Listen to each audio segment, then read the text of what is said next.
Taylor Caldwell.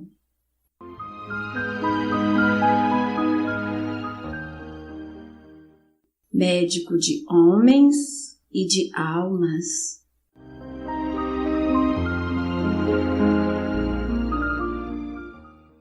Terceira parte, capítulo 48.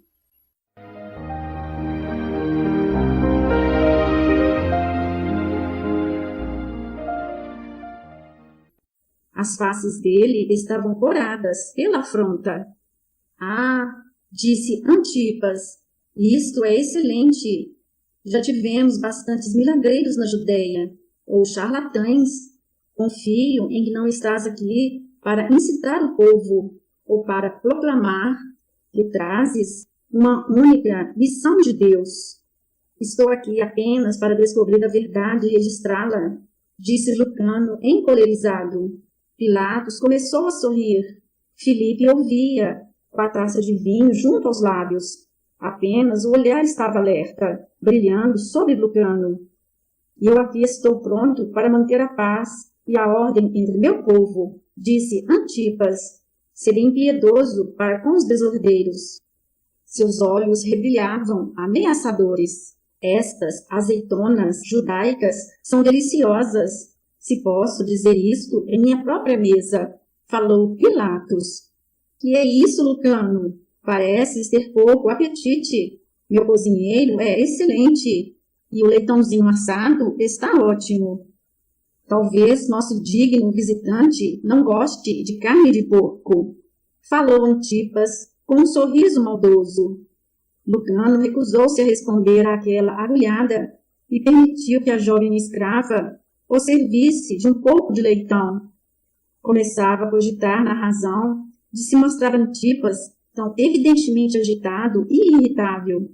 O tetrarca pôs um punhado de azeitonas judaicas na boca, mastigou-as sombriamente, depois cuspiu os caroços. Então, disse ele, estás aqui para descobrir a verdade e registrá-la? Dize-me, és cristão? Fui cristão desde o dia em que Cristo nasceu, disse Lucano. Antipas quase deixou cair a taça em seu espanto. Ficou boquiaberto. Que disseste? Indagou incrédulo. Filipe inclinou-se para a frente em sua cadeira e o sorriso sutil desapareceu do rosto de Pilatos. Estás louco? Exclamou Antipas, batendo com a mão na mesa. Ninguém ouviu falar em Cristo até 4 anos atrás. Foi então que aquele Galileu apareceu pela primeira vez. Entretanto, eu o conheci desde o dia em que nasceu. Foi minha própria falta de mérito que me levou a esquecê-lo durante muitos anos. Foi a minha própria obstinação e cólera. Lucano olhava de frente para Antipas, que estava estupidificado. Deixe-me explicar. Tirou a cruz de sob as vestes mais uma vez e mostrou-a a Antipas, que recuou subitamente. Lucano falou-lhe em que habitar, nos caldeus e babilônios, nos egípcios e nos gregos, em suas antigas profecias. Falou-lhes nos magos, na grande cruz de seu templo secreto em Antioquia. Falou-lhes na estrela que vira e no movimento dela para leste. Muitos dos escravos que se alinhavam ao longo das paredes inclinavam-se ansiosamente para a frente, a fim de ouvi-lo, e entre eles havia os que tinham os olhos cheios de lágrimas. Eu estava em Atenas no dia da sua crucificação, disse Lucano em voz baixa e urgente. O sol desapareceu e houve sons e gemidos de terremotos. Ouvi em minhas caminhadas rumores de que a mesma coisa aconteceu em todo mundo conhecido. Achas que foi uma coincidência? O vermelhão do rosto estreito de Antipas desapareceu e foi substituído por uma tonalidade lívida. Ficou silencioso, mas seus olhos corriam de um lado para o outro, como se buscassem um ponto de evasão. Lambeu os lábios. Pôncio estava meditativo, brincando com a taça que tinha na mão. Filipe sorria e erguia a cabeça como se tivesse tomado uma profunda resolução. Antipas subitamente começou a temer, como que tomado de cólera interior, disse finalmente em voz contida e furiosa: tudo isso é tolice. Eu próprio falei com Jesus. Esperava que ele fosse o Messias. Desejei ver pessoalmente os milagres que lhe atribuíam. Atirou um furioso e furtivo olhar para Pilatos. Conheço as profecias do Messias. Toda a minha vida eu as ouvi. De novo, lambeu os lábios e relanceou os olhos para Pilatos. O Messias deveria livrar os judeus do opressor. Tu me perdoas, Pôncio? Essa era a verdadeira profecia. Mas esse Jesus declarou que ele não era deste mundo, que as coisas de César não lhe diziam respeito. Eu fiz com que o trouxessem até mim. Fez uma pausa e seu tremor tornou-se evidente. Apesar do alto sacerdote que o acusava não só de perturbar a lei, como de incitar o povo e provocar levantes em detrimento da segurança do povo judeu, eu o mandei chamar para interrogatório. Se ele fosse o Messias, ter-se-ia revelado diante de mim em glória e milagres, e se teria transformado diante de meus olhos. Mas, para meu grande desapontamento, ele era apenas um camponês galileu, miserável, vestido rusticamente.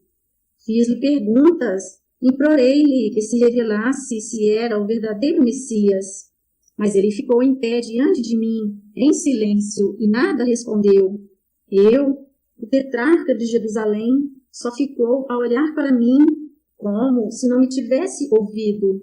Eu fora bem informado de que ele me chamara aquela raposa. Estava disposto a perdoá-lo, se ele fosse de verdade o Messias, pois os deuses não têm reverência pelos homens, nem mesmo pelos reis. Pela primeira vez, Antipas bebeu sofregamente seu vinho, estendendo a taça para que lhe tornassem a encher. Sacudia e tornava a sacudir a cabeça.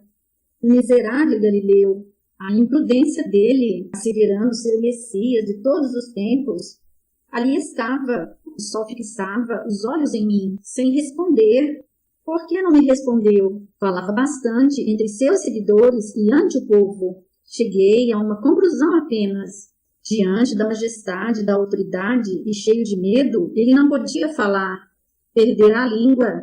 Portanto, não era o Messias, mas apenas um revolucionário. Era somente um camponês tomado pela pobreza, que iludira as pessoas ignorantes, de mentalidade simples. Fiquei indignado, tanto contra a blasfêmia, como contra a insurreição que ele tinha instigado.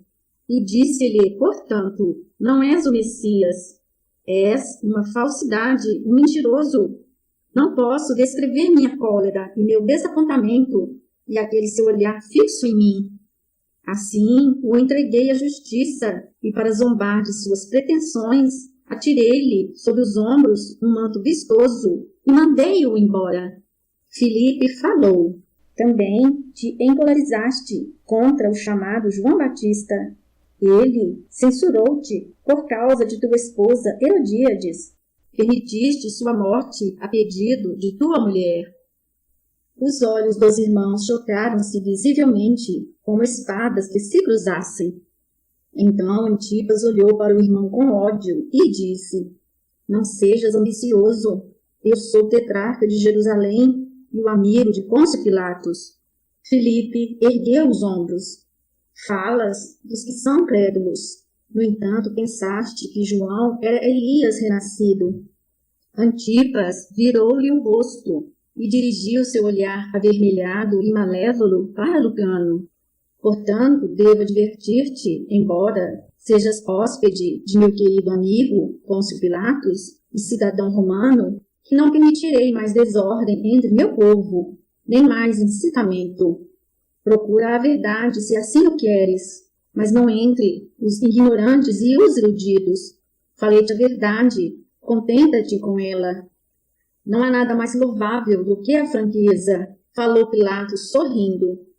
Lucano, como todos os gregos, é supersticioso, disse Antipas com outro olhar de ódio. Ainda assim, procurarei a verdade. afirmou Lucano, olhando friamente para Herodes. Quem me pode impedir isso? As narinas de Antipas dilataram-se e ele respirou audivelmente. Sou homem civilizado, conheço meus deveres como convidado de Pôncio Pilatos, mas tenho uma disputa contigo, meu nobre Lucano. Teve um riso zombeteiro e prosseguiu. A meu pedido, Pôncio baniu os cristãos. É um injusto, um administrador da lei romana. Agora, tu o influenciaste para que cancelasse o banimento, apesar das minhas solicitações e dos meus argumentos. Isto dará início a novos conflitos e a desordens perigosas. Estou preparado para enfrentá-los. Pôncio sorria. Eu presto obediência a César. Tibério deu a Lucano um anel magnífico. Lucano pediu-me que cancelasse o banimento e colocou o anel em minha mão. Tibério tem grande consideração por ele, e eu não podia deixar de obedecer ao seu pedido. Parecia estar divertido. Herodes Antipas disse, então, eu venero César, mas mesmo os Césares podem ser iludidos. É verdade, falou Pilatos, brincando ociosamente com a haste de sua taça. Lucano apertou os lábios. Ia falar, quando viu que Pilatos e Herodes Filipe trocavam olhares significativos e que a mão de Filipe fechara o punho sobre a toalha de seda da mesa. Então Pilatos sacudiu a cabeça levemente, como que negando, e ergueu a palma da mão, num gesto de quem pede paciência. Antipas falou diretamente com Lucano. Eu te disse a verdade. Que podes aprender de outra maneira, a não ser através de Pilatos e de mim, se não mentiras? A quem farás perguntas? Aos desprezíveis seguidores de Jesus? Vieste armado de superstições. As criaturas imaginam muitas coisas, e o que nos falaste te foi ensinado em tua infância, e pode ter sido fantasia de tua parte, ou imaginação de criaturas anônimas, cheias de crenças na feitiçaria e na magia. Lembro-me de quando também eu era criança. Sonhei que veria o Messias com meus próprios olhos. E assim o viste, disse Lucano. Antipas tornou a bater com a mão na mesa, em completa exasperação. Apelou para Pilatos, com seus olhos movimentados, como a dizer, que se pode fazer com um louco destes? E falou, compreendo que és um homem culto, maravilhosamente dotado na arte de curar. Sem dúvida, encontraste sábios e eruditos. Ainda assim, tu, que nunca viste aquele Galileu, para aqui vens trazendo uma crença obstinada.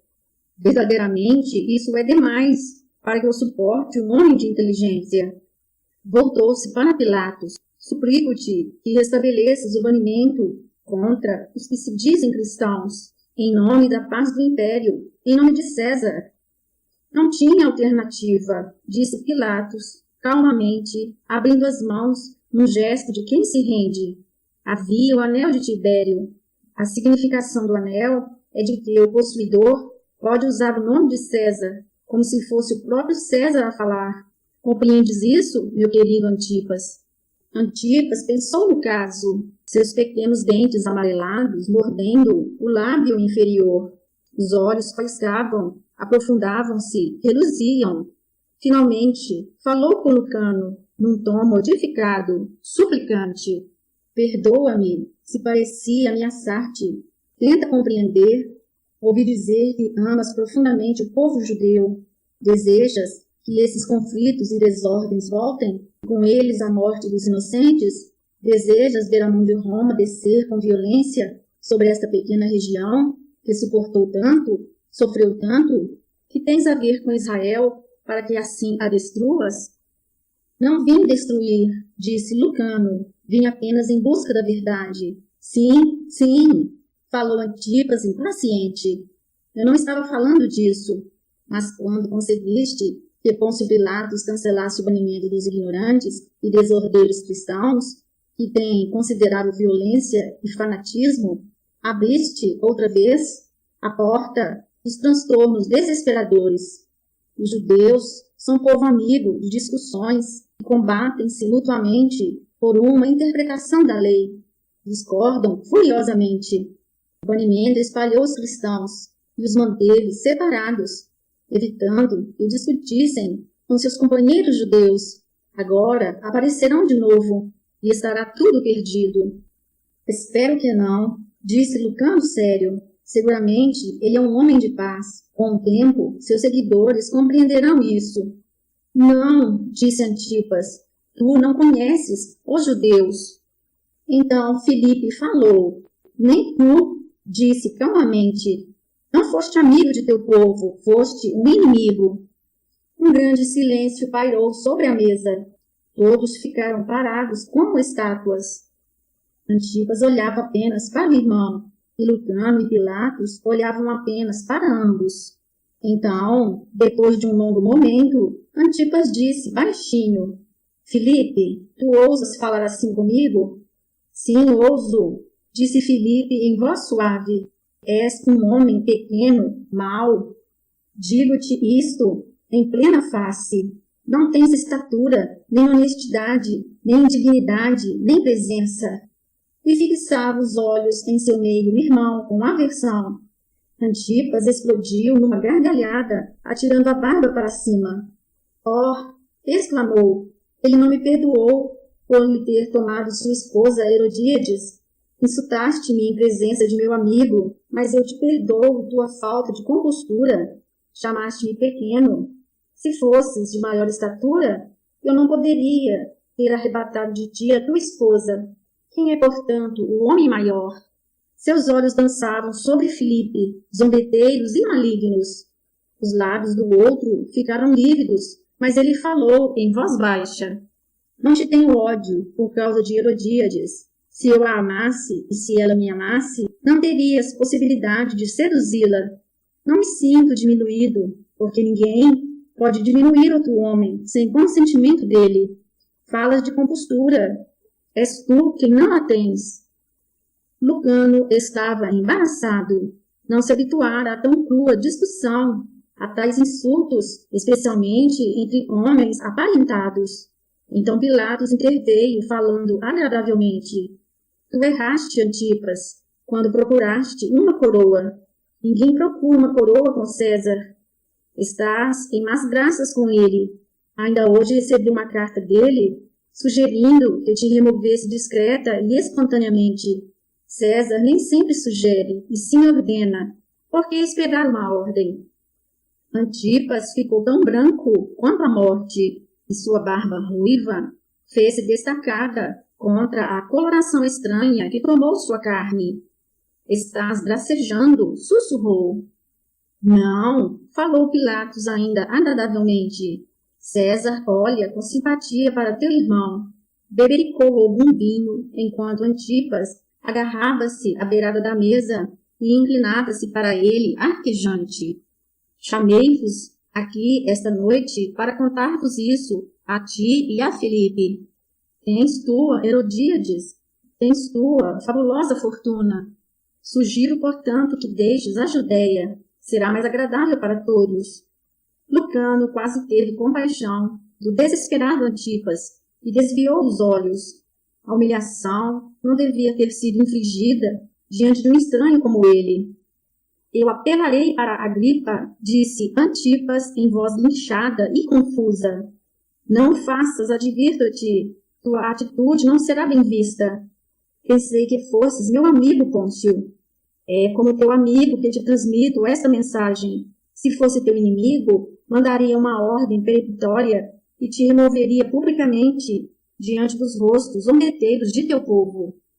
Antipas virou-se para seu irmão e a mão saltou para a adaga que usava. Filipe fixou os olhos nele com altaneiro desdém. Tu fizeste isto, exclamou Antipas. Tu me traíste, tu conspiraste contra mim para te vingares. Sugiro, disse Pilatos, que nenhum mal venha a Filipe.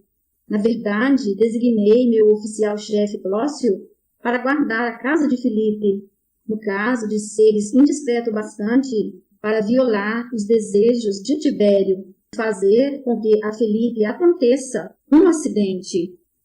Lucano levantou-se e disse friamente: Estou cansado. devo implorar da tua generosidade, Pilato, que me desculpes. Antipas voltou contra ele sua cólera. Apontou para Lucano com um dedo que tremia. Foste tu, usando o anel de César, que não só induziste Pilatos a cancelar o banimento dos cristãos, como sugeriste meu exílio para proteger teus andajosos amigos. Pilatos ergueu uma das mãos em admoestação. Ninguém te traiu, Antipas, nem teu irmão, nem eu próprio. Acabemos com estas acusações. Fez sinal a um escravo e mandou vir uma liteira para Lucano. O grego inclinou-se para os que ficavam à mesa e deixou a casa. Sugiro também, disse Pilatos a Antipas, que nada aconteça a Lucano. Ele está sob a proteção de Tibério, e sabes em que homem sanguinário o César se tornou. Fim do capítulo. Minha alma glorifica o Senhor. Meu espírito se alegra em Deus, meu Salvador, pois atentou para a humildade da sua serva.